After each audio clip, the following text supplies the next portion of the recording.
Welcome into the Sports Objective. You're watching and listening to 23 Jungle Tales presented by PGX Gloves. PGX Gloves, owned by former Pirate third baseman Mark Minikazi, specializes in customized baseball gloves and batting gloves. They also have wide receiver gloves, sharp-looking hoodies, and other wearables with that PGX logo that features the lion head with the baseball in its mouth, as you see there on the screen. If you're in the market for those items, please check out pgxgloves.com today. You will not be sorry that you did. Mark Minikazi will take care of you. We appreciate everyone tuning in whenever and however you're watching or listening, whether it's Facebook, YouTube, or Twitter. And remember, our show can also be found in audio only or podcast form pretty much everywhere podcasts are found, including but not limited to Google Podcast, Apple Podcasts, TuneIn Radio, SoundCloud, and Spotify. On today's Throwback Thursday edition of 23 Jungle Tales, we're going to replay last year's excellent interview that we had with former Pirate slugger Calvin Brown. We really enjoyed that conversation, which lasted nearly an hour, and unfortunately, we lost Calvin in the summer of 2021, just 5 days shy of his 53rd birthday. Our thoughts and prayers continue to be with Calvin's family, friends, and former teammates as they deal with that loss. Now let's go to the excellent chat with Calvin Brown.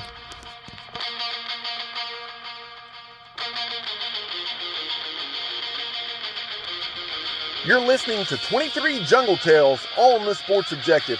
Between now and opening day, we will talk to 23 former Pirate baseball players about their path to East Carolina, their time in the purple and gold, and what they're up to now. Now let's talk Pirate baseball.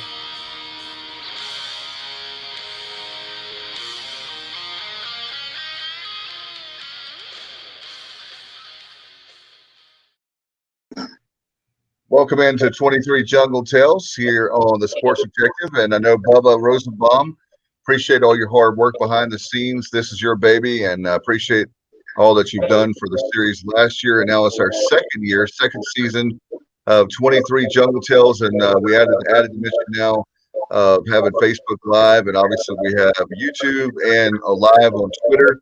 And the first one for our second season, we got a very special guest, right, Bubba?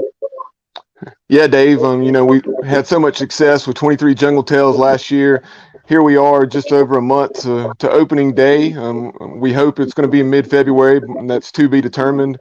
But without any further ado, let's welcome in a guy that played for Coach O in the late 80s and 1990. Welcome in Eastern North Carolina native, Calvin Brown. Thanks for having me, guys. Welcome in, and appreciate you coming on. I know there's a lot going on in the world, but anytime we can have a distraction and talk about sports, and of course, how much we love our Pirates, and we love all the former athletes, people that put in on the uniform. And this particular case, certainly with Coach O, and what a magical time that you had. What a great man, great coach, what a legend. And out of the gate, did you ever, I guess it's hard to know how to feel about something. Did you know he was special when you were playing for him? Well, we had some pretty good teams while I was there. My senior year, we probably should have gone a lot farther than we did, but yeah, I think we were special as a collective unit, but I guess I was somewhat talented myself. There's no question about it. And Bubba, with all the talk of football and with other sports, baseball, I think, is probably the most underrated sport. If you look at East Carolina and the success we've had with baseball throughout the years, not just with Cliff Godwin, who we think the world of, and we love Cliff Godwin, but you go all the way back to way back, even before you guys, baseball has always been very good. But that's understandable. You being a kid from Eastern North Carolina, I was talking about that a few days ago, about how east of I-95, there's a lot of talent. It's a gas tank away for East Carolina to recruit, don't you think? Yes, sir. Definitely recruiting in the area. It's great that we recruit and obtain the homegrown talent. I like to see a lot more kids from Eastern North Carolina go to East Carolina. They're going everywhere, but it's great when they end up at East Carolina. So Calvin, you were out in North Edgecombe. So just talk about a little, your upbringing there. I know you were a multi-sport athlete. Excuse me. So tell us about playing football and baseball at North Edgecombe and your recruitment and how you wound up playing for the Pirates. Yeah, so it grew up in Eastern North Carolina, Rocky Mount, North Carolina area. Was in the city school systems for a while, and then my parents moved out to the country. Um, Definitely a change for me in the 8th grade. So upon entering high school, playing football, played JV football for a year and varsity baseball for 4 years. I started all 4 years varsity baseball at North Edgecombe. Had a lot of honors there. 2-time All-State player at first base, and still hold a few records here, or a few records. I will say here. I'm in Virginia, but in the state of North Carolina. One of the great experiences was playing Legion ball, and unfortunately, I couldn't play in the local area, which was a Rocky Mount team.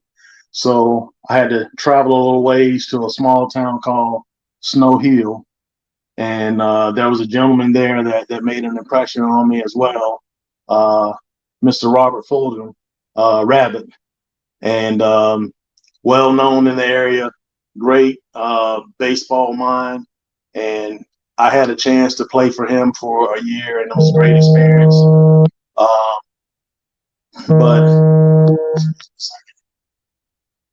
But that summer, like I said, I had a great high school career, but finishing up Legion ball with Coach Fulton, I had a great season there. Had already been accepted and was going to attend UNC Chapel Hill.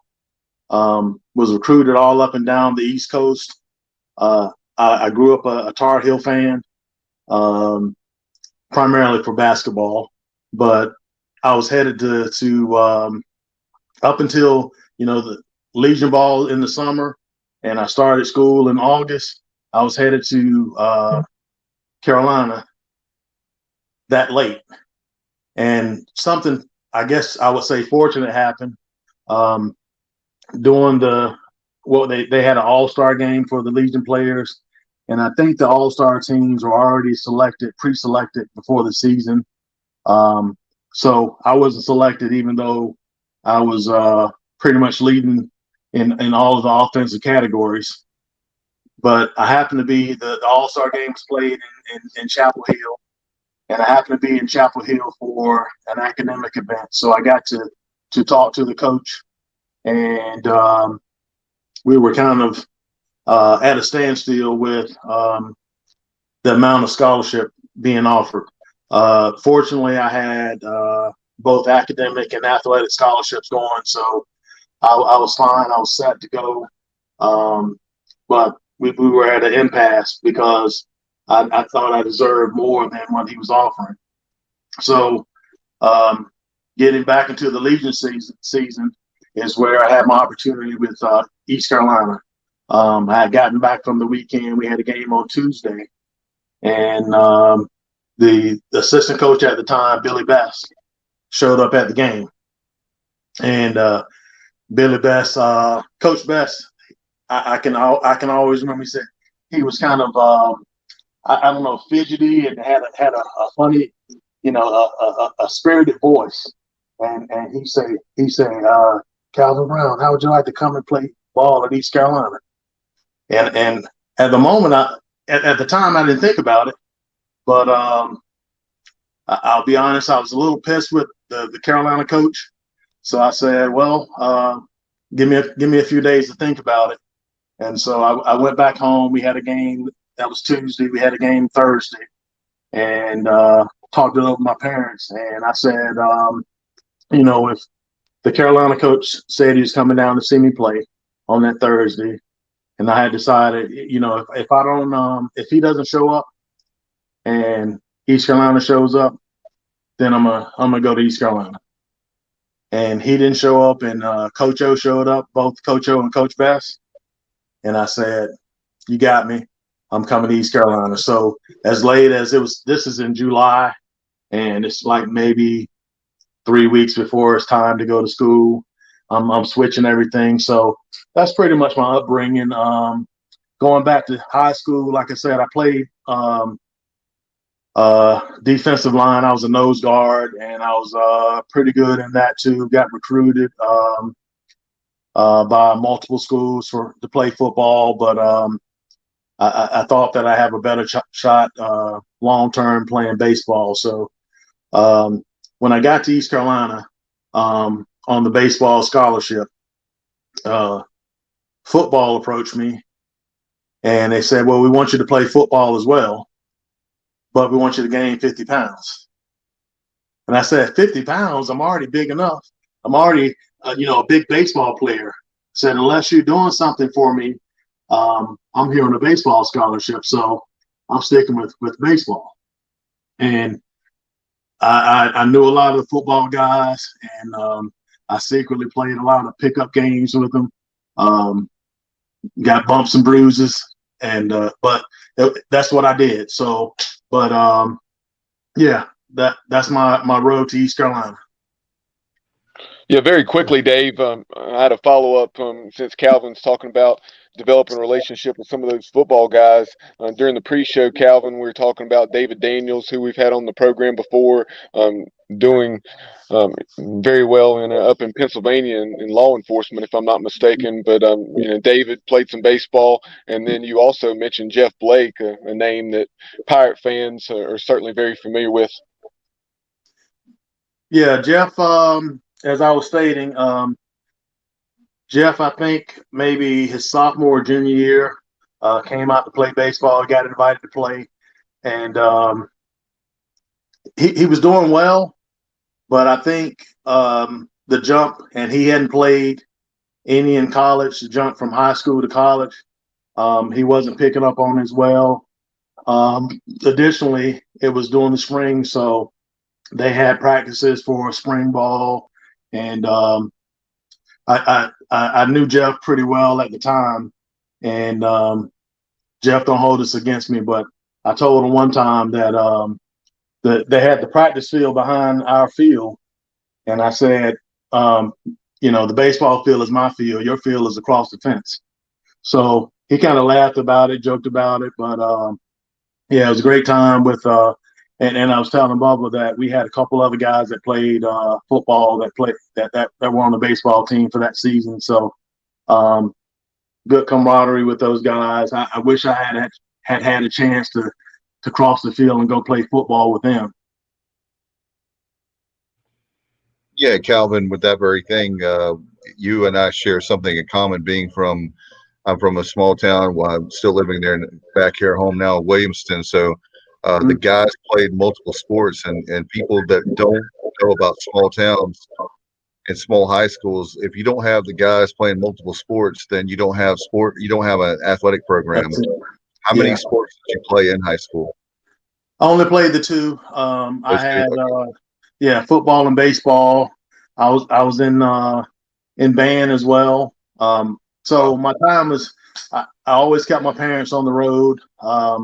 But there were several teammates of mine that played every sport, and I appreciate them. Even during basketball season, I got involved with the basketball team a couple of years, but my last year was just a matter of trying to focus on transitioning from football to having a great senior year in baseball, and just took a break, kind of conditioned, and worked out a little bit to prepare for my senior year. It was a great experience, great time. And I'd like to give a shout out. I forgot to mention where North Edgecombe is, a little small town called Leggett, North Carolina. Yeah, I know it right up the road from me. So yes, not sir. not too far away. But that's one thing that I appreciate about one more thing about along those lines is the very fact I'm interested to see how this is going to play out now with this semester with all these kids. I've got a good friend of mine, Phil Willard. We need to have him on the show, Bubba. He's the athletic director here, what's now Williamson, of course, Riverside High now. But these guys are, I mean, they've got multiple sports going in the springtime, even more than they ever have. And it's going to be funny to see. I mean, ironic, not funny, like haha funny, but it's going to be funny to see how that's all going to play out with multiple sports, multiple guys and girls that are playing sports at the same time. Right. You bring up a good point because the football here in Virginia was moved into a spring sport, and it definitely, they collide with basketball because, as you mentioned, the smaller schools, they have the athletes that are multi-sport stars. In fact, there was one kid that he graduated early from high school because sports was football. He's a football player, actually one of the best running backs in the country. He's headed to Ohio State, and he did that because of everything going on with the pandemic. Because he wasn't going to be able to play spring football, so he left, and it's unfortunate for the high school. I guess it's fortunate for him because he gets a jump start on enrolling in school and maybe participating in the spring activities. So Calvin, talk about coming in there. I guess the fall of 1986 maybe, and Yeah. and the program had so much success under Hal Baird, and I mean prior to Coach Baird, and then Coach O would continue that on, and the program was vying for NCAA appearances pretty much on an annual basis. So talk about coming in and what it was like as a true freshman, your first taste of Division I baseball. Yeah, so I think my freshman year coming in, it was more about, okay, I wasn't too concerned with school. I was actually a pretty good student in high school, so trying to get I guess what word am I looking for? Grounded with the classes, the routines, and everything. That fall semester, everything played out pretty well. And the interesting thing about it was we had fall baseball. We play a short exhibition season, maybe 15, 20 games. One of Coach O's favorite words to get us acclimated to everything that's going on, baseball, conditioning, school. So it was interesting. It was challenging coming from a small school because a lot of times you're the best at where you are, and you go to the next level, and everyone is just as good as you are. So transition into the spring as well, going into the actual season. I think I adjusted okay, but I had some struggles, and I think a lot of it had to do with I wasn't on the field playing. I DH'd, so I didn't contribute, and I felt like if I didn't succeed offensively, then how could I help the team? So that was a difficult time for me. On a scale of 1 to 10, I'd probably give myself maybe a 6 my freshman year because I batted under 300. I hadn't done that in a long time. I was close, probably about 290. Had a few home runs, so and I played a lot. But like I said, I played DH my freshman year, and we had an okay season, but we got hot during the tournament and won the tournament and earned an NCAA bid. Kelvin, one question I had is talking about that transition from high school to college. How fast is the game as far as like when you're standing there in the batter's box? It just seems like I admire anybody that can hit a 95-mile-an-hour fastball. That's incredible how fast it's coming from the pitcher's hand, and then that wind up, and then you see it coming. It's a lot faster than we can even see as a fan in the stands. Yeah, it's coming pretty fast. I believe that it took me that freshman year and a lot of my sophomore year to kind of pick up the speed of the game. Like I stated, I did okay, but I think just over time it picked up, and the game is faster. Like you said, the game is faster than people believe. Hitting a baseball is one of the hardest things to do from a sports wise. So I'm probably being a little bit hard on myself because I did pretty well hitting that baseball.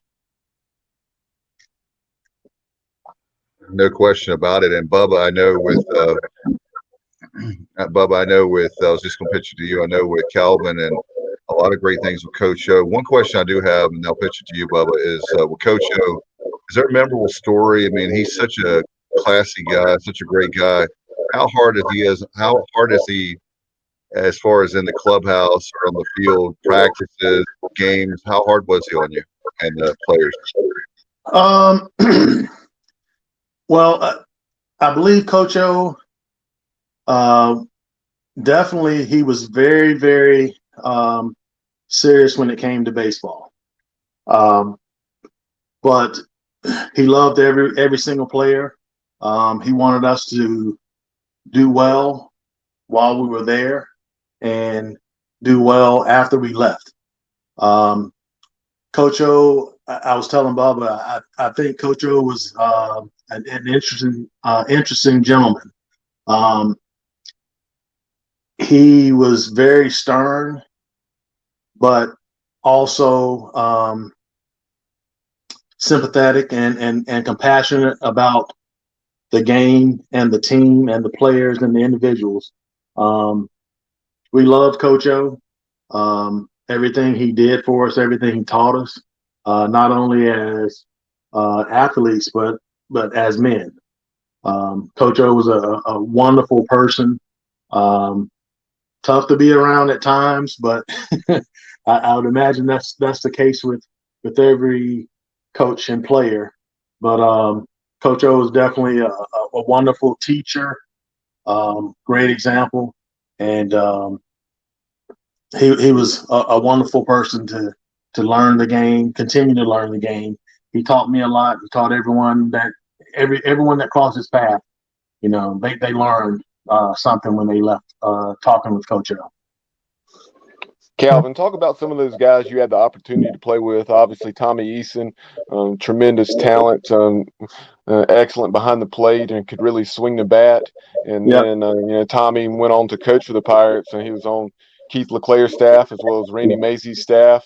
And Yep. then now he's gone on to Pitt Community College for the last, I guess, about 15 years now, and done a tremendous job over there. So talk about Coach Eason or Tommy Eason, and then also guys like John Gast, et cetera. Yeah.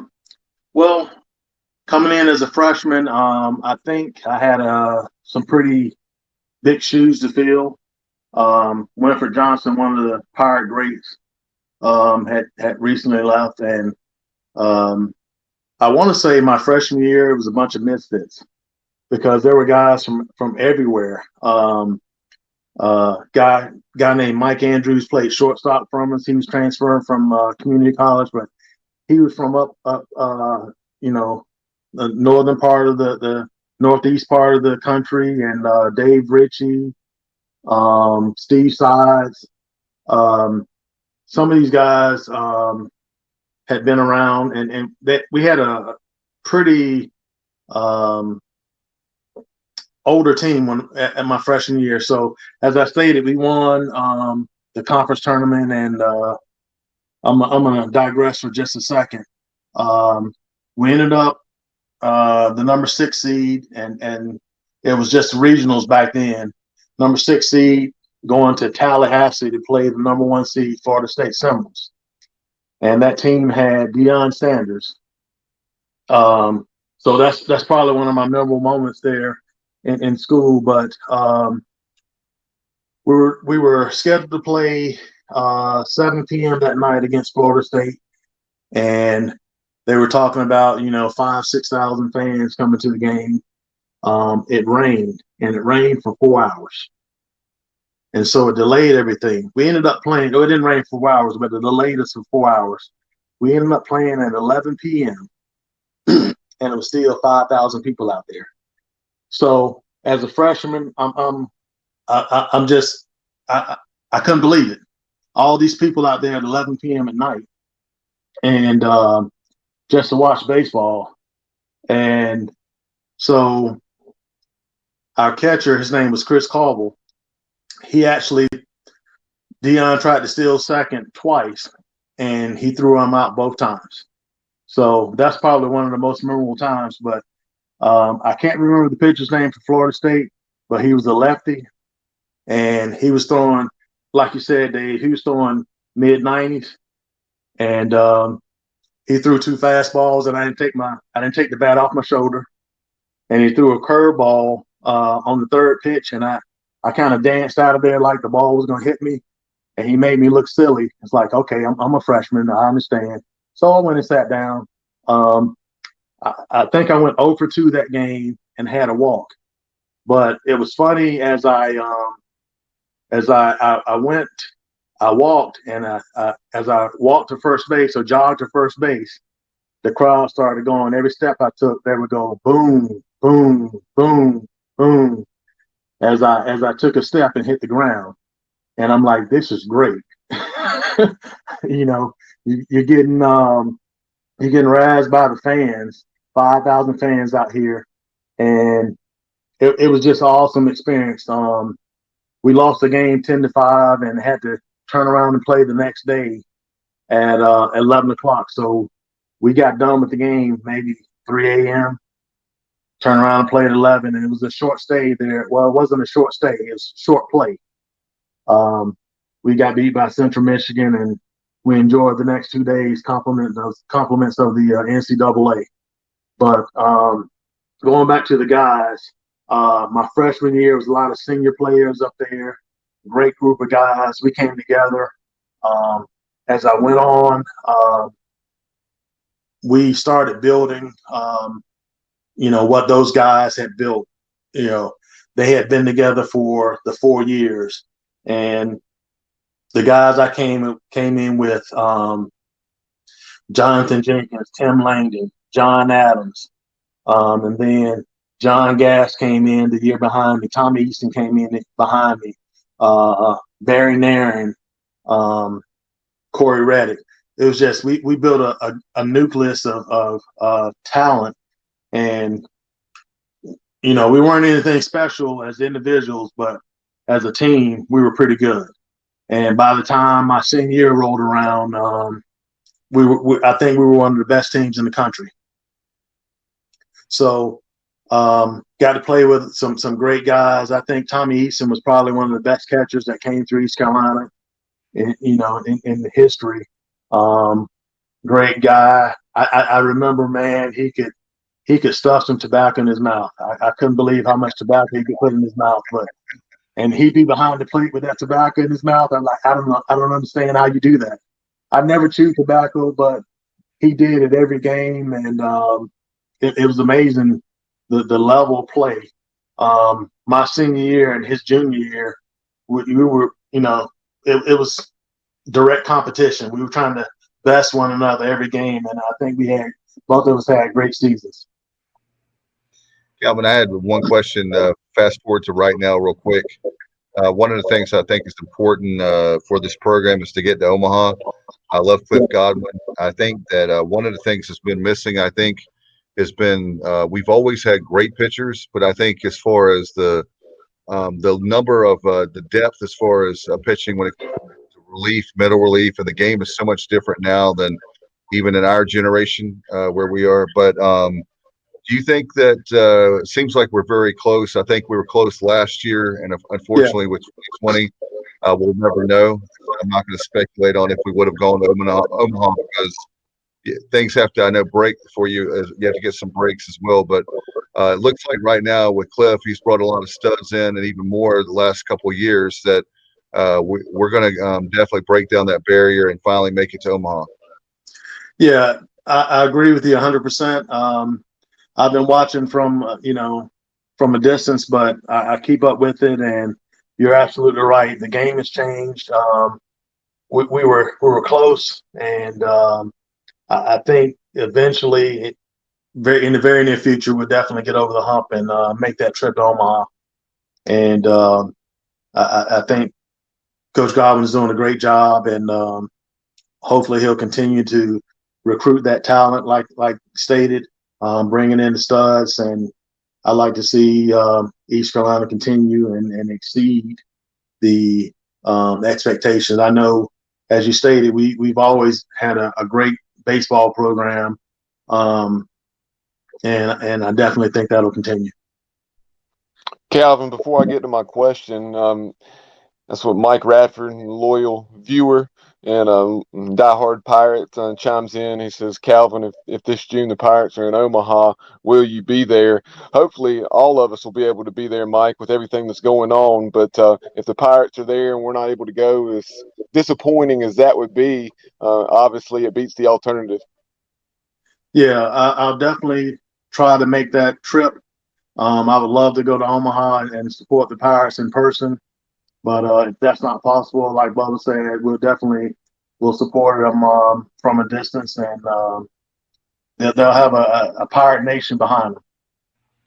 Hey, Calvin, I think I'm going to hitch a ride with the Rosenbaums because I think it'll be fun to go across country with them.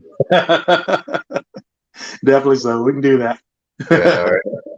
Yeah, but Calvin, the question I had for you, Dave was asking as far as Coach O stories. A lot of tremendous games that you guys had in those days with the likes of NC State, North Carolina, and in-state opponents, UNC Wilmington.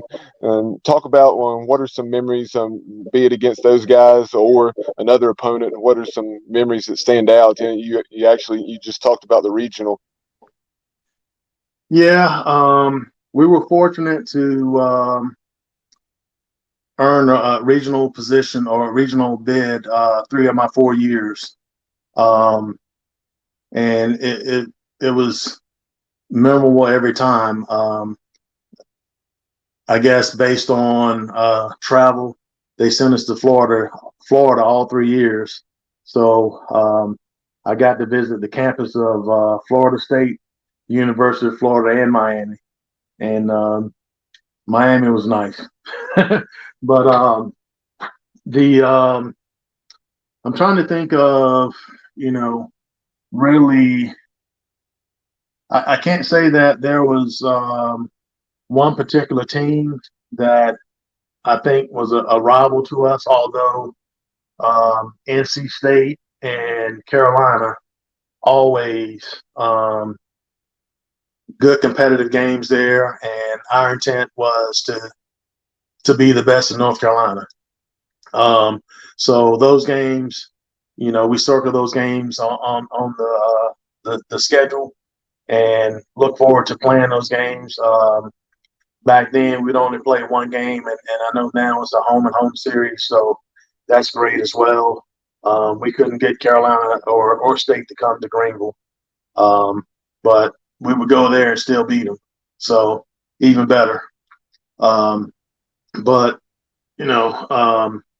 the regional games were good, but I think the conference game, we my freshman and sophomore year, we were in the CAA, or were we? I'm trying to think of the teams now. Yeah, we were in CAA. We were in CAA my entire time, so I'm having a it was right before you, Calvin. I think it was the ECAC South, but yeah, you were in CAA. Right? Yeah, we had moved to the CAA, and then shortly after. But we had some good competitive games against all of those teams. But especially when it got to tournament time, I guess that was we turn it up a notch. Like I said, we won 3 out of the 4 years I was there. those were memorable. We played in the one year we played in UNC Wilmington and the conference tournament. And whenever we go to UNC Wilmington, aside from the conference tournament, they'd have these barracks type living quarters or quarters that we stay in, and that was kind of a military style setup where we were all in the same room with all these bunk beds. So that was memorable for other reasons, good times, and Coach O would be in, I guess kind of like maybe the drill sergeant's quarter, him and the other coaches. But that was memorable. But overall, it was just a great experience. Got to meet a lot of people, a lot of great guys, and even I think East Carolina has a great sports medicine program. During my junior year, when I injured my knee, there was a lot of support and care for me, and I really appreciated it at the time, and I appreciate it till this day. But the sports medicine personnel and trainers, they were great as well. So, just a great experience. Kind of leads you to, I love East Carolina, and I bleed purple and gold just like all you guys. And Calvin, preparing for this interview, obviously I knew you had a tremendous career, but looking back through the record books, you still ranked sixth in home runs with 37, sixth in RBIs as well with 172, and then you also ranked sixth in putouts with your play at first base. Yeah, well, that's great. Like I stated, I should have some more putouts, but I didn't get to play first base my freshman year. But the one thing about it is, I was talking to one of my one of the younger gentlemen that went to my high school, and he talks about yeah, you still in the record books for North Carolina for the state. But I said, well, yeah, but the nowadays everyone plays more games, and so that happened in high school and it happened in college. We were lucky if we played 45, 50 games, and there are times where some schools are playing upward to 60, 65 games. So that's an advantage, but I'm grateful that I still sit somewhere in the record book. It's an honor to be where I am, and I think I give Coach O a lot of credit for help molding me as a young man at East Carolina, as well as I knew my parents would kill me if I didn't do what I was supposed to do. No question about it. And with the ties for Eastern North Carolina, and you were talking about the recruiting, what's missing for you? I know I mentioned pitching as far as going to Omaha. You guys were so close, so you guys knows what it takes to make it. Your team, that 90 team, as we put up there. I was funny how Bubba just put that up with one of the comments. I was getting ready to talk about that 1990 team. We're oh so close. We've been oh so close. So, what do you think's the missing ingredient to go to Omaha? Is it like just the lucky breaks, the more pitching, like we're talking about? What do you think's missing? Yeah, definitely pitching. But you bring up a good point about the lucky breaks. That 90 team, we had the best winning percentage in the country, and we were seeded number 2 going to Miami. And again, it's all about timing too. It rained, and it rained, and it rained, and we didn't play for 3 days. And I think that kind of took some of the momentum away from us, because we went in, we won the first game, and I can't recall exactly what happened, but we played the Citadel the second game, and it didn't go so well. we were favored in the game, and we ended up losing. I think maybe about 3 or 4 runs. It's a close game, but we just didn't play as well. And maybe again, I think the timing of it and the lucky breaks. I know me personally. I forget who it was, but they had brought out some new bats, and I happened to try one in that game, one of my at bats, and instead of my old faithful Easton, um, and I tried one of those newer bats, and I felt like I crushed it, and I hit it dead center to the warning track, and it was just upsetting to me, and probably, for me after that, I probably was kind of lost mentally, but um, going back to your question, it is. I think the pitching in the later innings is definitely critical and key.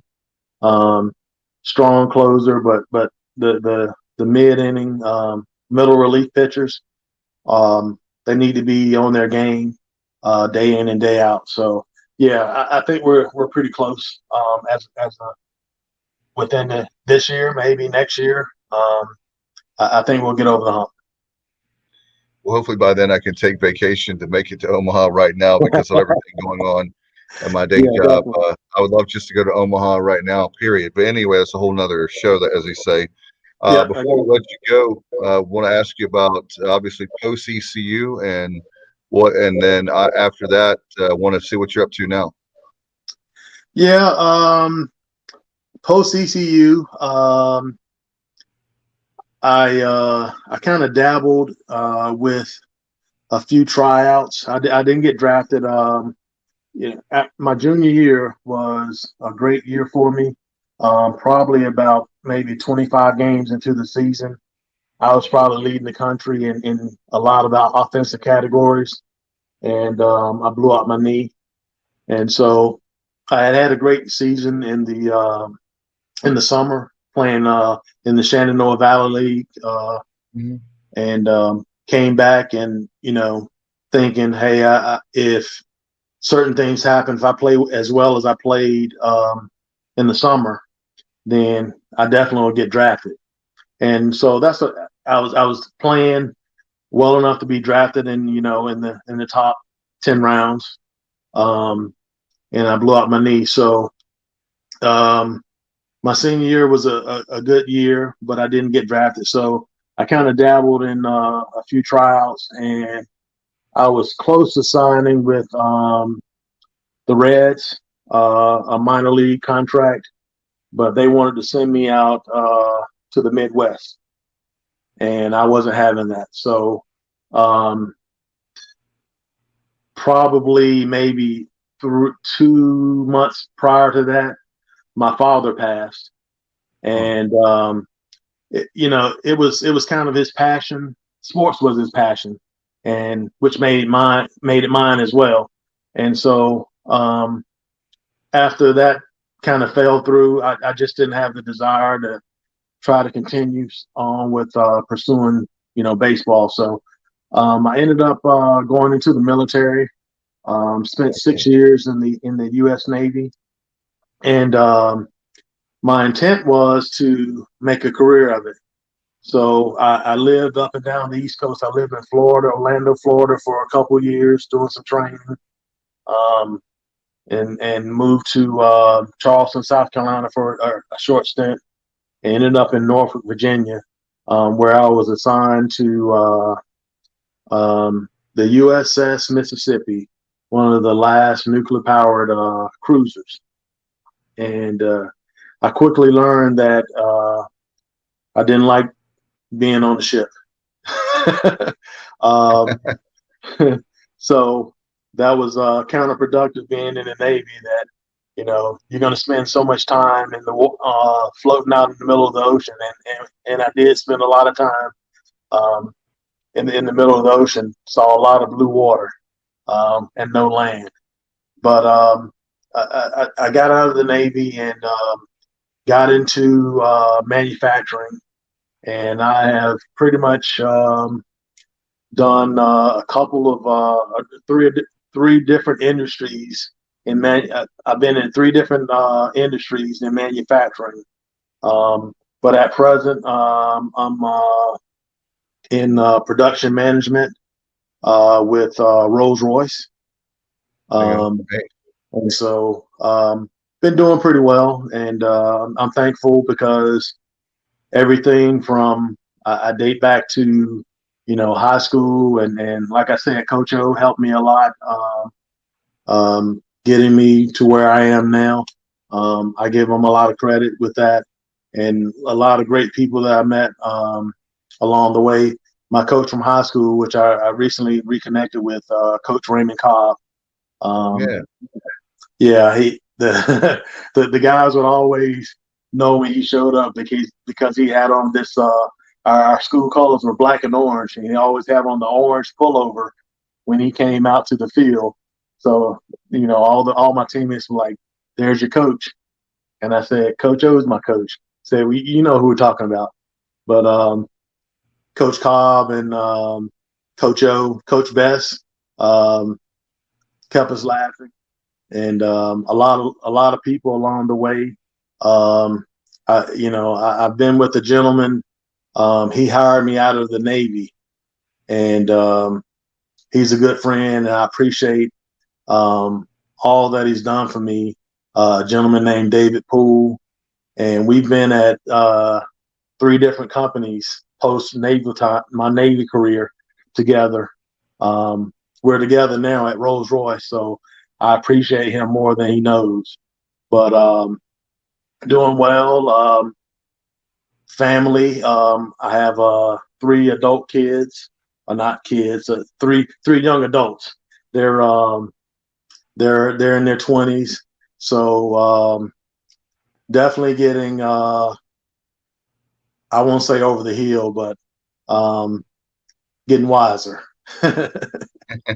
We're just getting started, Calvin. We're just getting started. That's what I always like to say. Exactly. We're in our prime of life. And Bubba and I want to know, do you have a Rolls Royce? Can you get us a Rolls Royce? That would be fantastic. I tell people this all the time. They ask me, do I drive a Rolls Royce? And I say, with our employee discount, I still can afford one.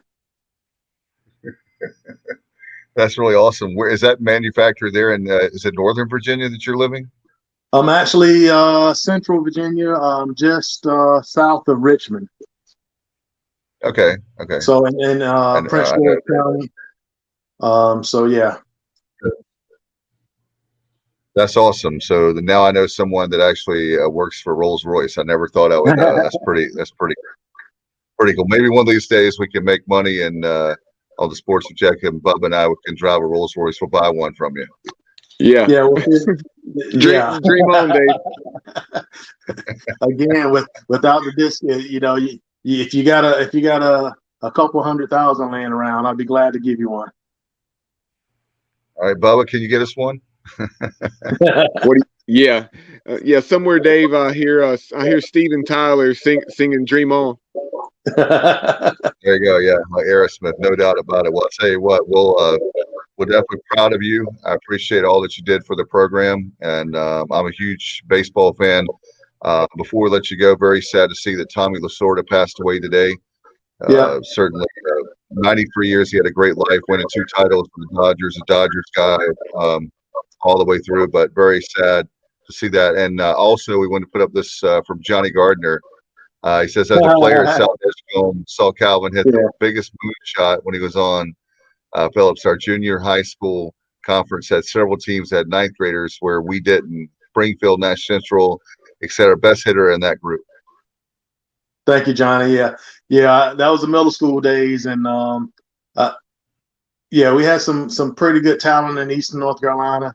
Good times back then, and definitely I got into coaching a few years ago and didn't stick with it. I guess timing and or the lack of. But yeah, I appreciate all the effort and time that the coaches around the country put into young men and young women, and they make an indelible mark on these young people as they are coming up, and it's great to see. Sports is what makes America. No doubt about it, and hopefully we can get our America back with sports. And certainly, my son loves to play sports, and right now he can't play with the leagues are not playing. So I Yeah, can't wait to play sports again. Somehow, for some reason, he likes sports. I have no idea how he gets that, but anyway, thank you so much for your time, and certainly would love to have you on Extra Innings as we do a show. I don't know if you know, but after about once a week after whenever the season starts. Hopefully, we'll know very soon, and love to have you back and get your commentary on the current team, and love to share some more baseball stories here in the future. well, definitely. So, I appreciate you guys having me, and if you permit me to, I don't want to forget about my parents. Okay. My mom and dad, regardless of my whole East Carolina career, regardless of where we played on the weekends, they were there. And during the week when we had especially home games, my father would always show up. Wow. And then as we traveled around North Carolina, it wouldn't be surprised. I wasn't surprised when I hear his voice, and that was one of the great things. They supported me, and they are the reason that I am the man I am today. So I appreciate them as well. Everyone appreciates their parents, but I definitely had to say I love my parents, and as I was mentioning, when my father passed away after I graduated, so he at least had a chance to see me graduate from East Carolina, which was a great accomplishment. But I want to thank my parents publicly. And thank you guys for having me. I understand that. No doubt. Bubba and I can relate to that, as our parents have been extremely, I won't speak for Bubba, but I can definitely, I know his parents, and my parents have been with me every step of the way from the time of birth until I'm soon to be 48. So I can relate to that. So thank you for mentioning them, because I know that's, they're obviously special people, and they had a huge impact on you. Yes, sir. Thanks again for coming on.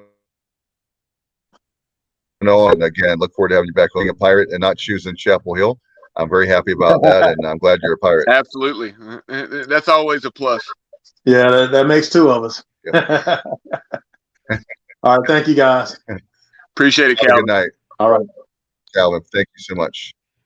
Calvin Brown, 1987 to 90. What great Jungle Tales. Season 2, thanks to the mastermind behind the 23 Jungle Tales, and that's Bubba Rosenbaum. Bubba, you outdid yourself as always. Love Calvin and appreciate him very much. And that's what makes our university special, is guys, the men and women like him, not only to put on the uniform, but we have a lot of people that are students hurting right now. So hopefully we get the vaccine where they can just go to school even right now. Please get the vaccine, folks. I'm not going to harp on that, but I hope everybody, when they have the opportunity, will do that.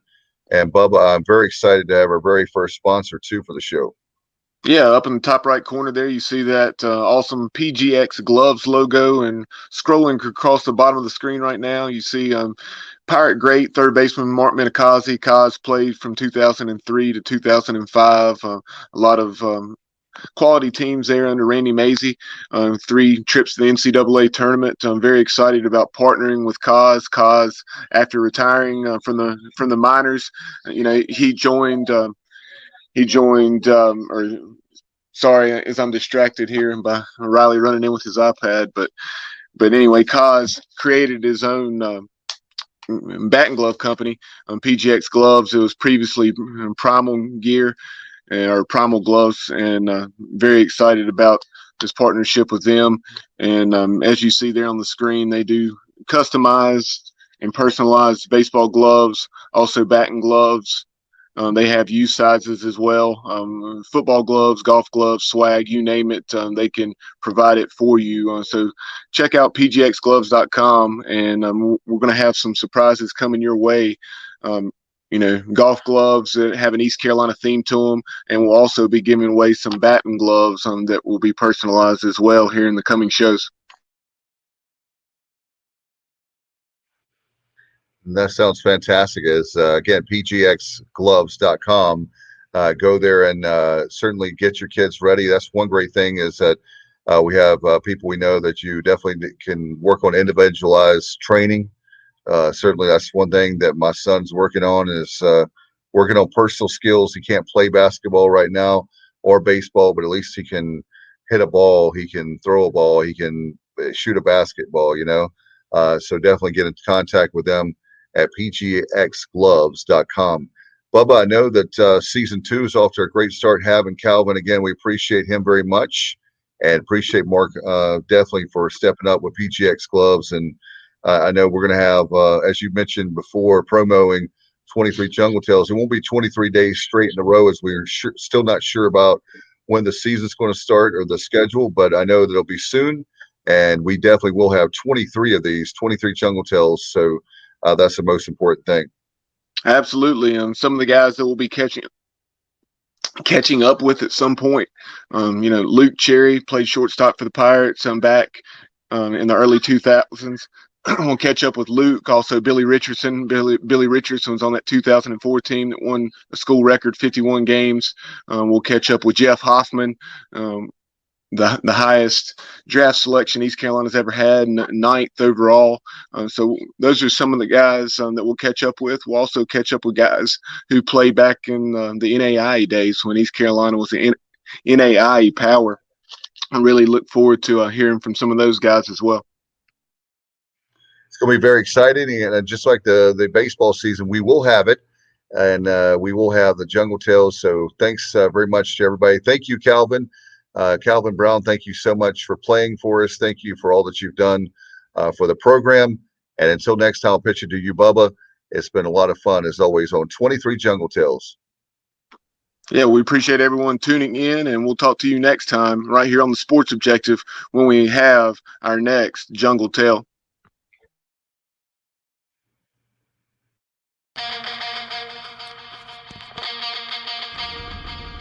You've been listening to 23 Jungle Tales on the Sports Objective, the unofficial podcast of the Pirates. All these interviews and our other content can be seen on our Facebook page and YouTube channel. Be sure to like, follow, and subscribe. The audio can be heard anywhere you listen to our show, including but not limited to Google Podcasts, TuneIn Radio, SoundCloud, and Apple Podcasts. Follow us on social media on Twitter at TheSportsOBJ, on Instagram at The Sports Objective. Like and follow us on Facebook and subscribe to our YouTube channel. As always, we appreciate you listening to the show. Go Pirates!